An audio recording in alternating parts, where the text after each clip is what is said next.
totoo lang, sila ang dapat matakot sa atin. Dahil kung hindi man sila ginagawang siomai, sopas o fishball, monster naman sa mga pelikula. Ang mga pating, kinatatakutan, pinangingilagan. Lalo pat paminsan-minsan, may mga kaso pa rin ng shark attack. Sa videong ito, makikita ang Amerikanong surfer na si Shannon sa baybayin ng South Africa. Habang sinasagupan niya ang mga alon, walang kung ano-ano, lumitaw ang dalawang great white shark. At sinagpang ang kanyang paa at leeg. Nagtamo man ng malalang sugat, himala pa rin siyang nakaligtas.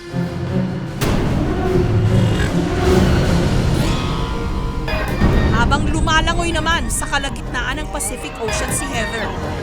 One guy in the water yelled, "Shark." Isa ring pating ang biglang lumutang at sumakmal ng kanyang binti. Dahil nanlaban si Heather, agad na lumayo ang pating. Pero, promes ba? It was like, I don't know, 3 feet tall. And I felt a pop. The shark got my leg and they got me. Sa kasamaang palad, napuruhan ang kaliwa niyang binti. Kaya, pinutol din ito.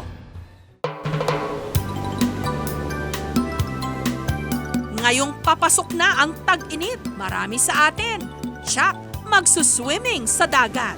Kaya mag-ingat dahil baka malingat sa paparating na pating.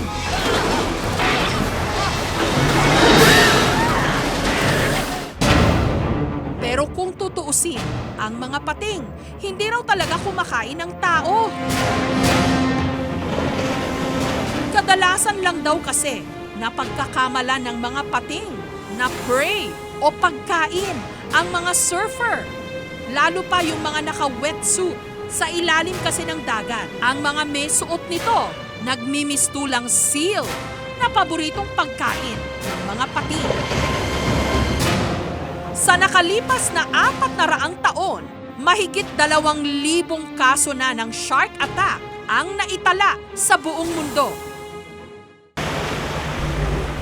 Isa sa pinakahuling nabiktima ang ilang mga mangingisda mula sa bayan ng Kiamba sa Sarangani Province.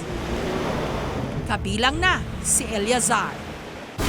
Ika-5 ng Pebrero nung narating ng grupo ni na Eleazar at ng kaibigan niyang si Dodo ang karagatan ng Kandar sa Indonesia.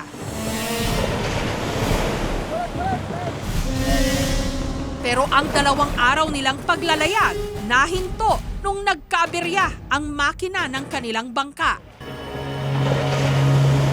Kasi may kumpanya man kami doon sa Indonesia. Tumawag kami ng rescue sa radyo. Dahil stranded sa isla, naisipan ni Eleazar na manghuli ng pusit para meron silang makain. Kinabahan ako, parang hindi ako mamusit. Pero sabi ng kaibigan ko, yung si Dudong, hayaan mo lang yan, bay. Paalis din yan. Gayunman, itinuloy pa rin nila ang panguhuli ng pusit. Hanggang abutan na sila ng dilim. Ilang saglit pa, binayo raw sila ng malalaking alon. Hanggang ang kanilang sinasakyang bangka tumaob.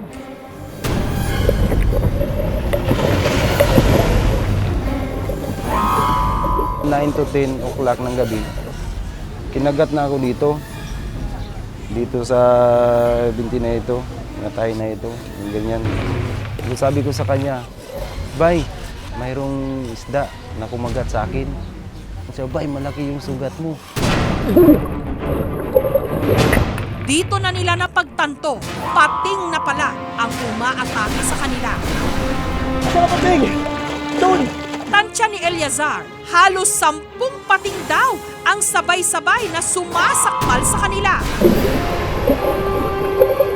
dahil merong dalang kutsilyo si Eleazar. Pinagsasaksak niya ang mga ito.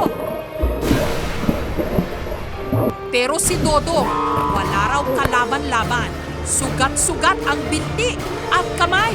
Talagang malaki dito. Parang yung buto na lang natira. Sabi niya sa akin, "Bay, hanggang dito na lang ako. Parang hindi ko na kaya. Nawalan ako ng dugo. Iligtas mo na lang yung sarili mo." Parang naramdam ko talaga na yung pakura namin na kinagat siya sa ilalim, parang gumaganon, bumababibrate. Iyak ako ng iyak. Sabi ko, "Panginoon, bigyan mo po ako sana ng pangalawang buhay." Makalipas ang halos 14 na oras, himalang natagpuan si Eleazar ng mga mangingisdang Indonesian at isinugod siya sa ospital. Last na talaga yung sumigaw ko na tulong, tulong. Pag hindi nila ako mapansin, doon na talaga yung buhay ko na wala na talaga. Nito lang 28 ng Pebrero, nakabalik ng Pilipinas si Eleazar.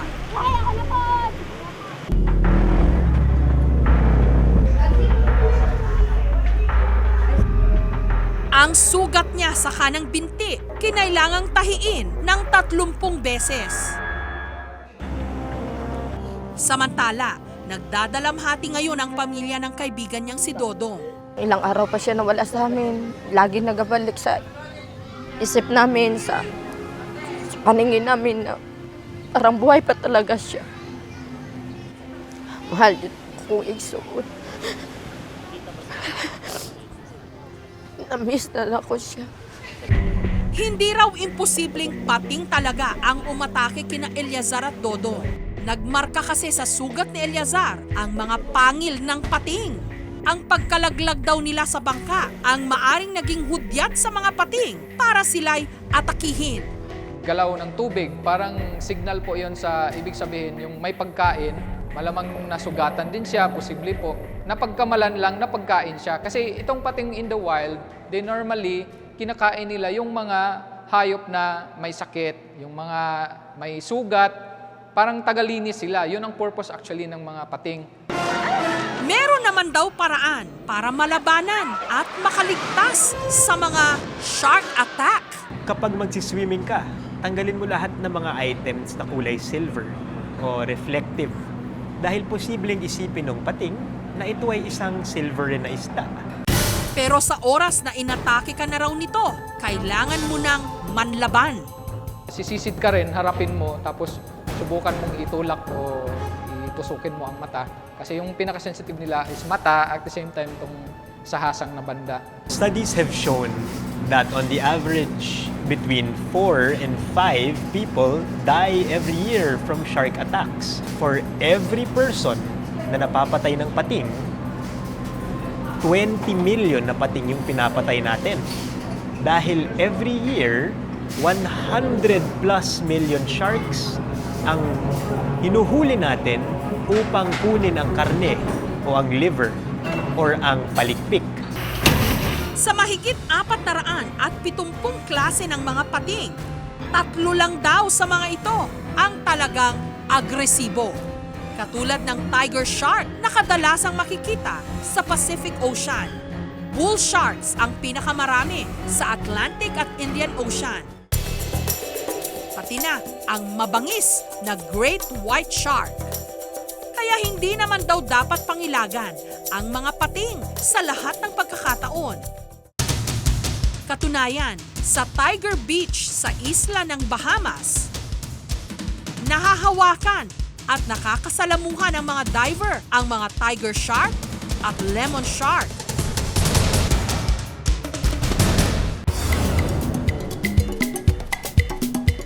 Dito naman sa Subic sa Zambales, pwedeng pakainin ang 8 nilang black tip sharks na nasa mga fish cage. Para malayo sa kamay natin. Gamit ang patpat o stick kung saan iniipit ang mga isdang pain, pwede mong pakainin ang mga pating. Yun, wala na. At para sa mga malalakas ang loob,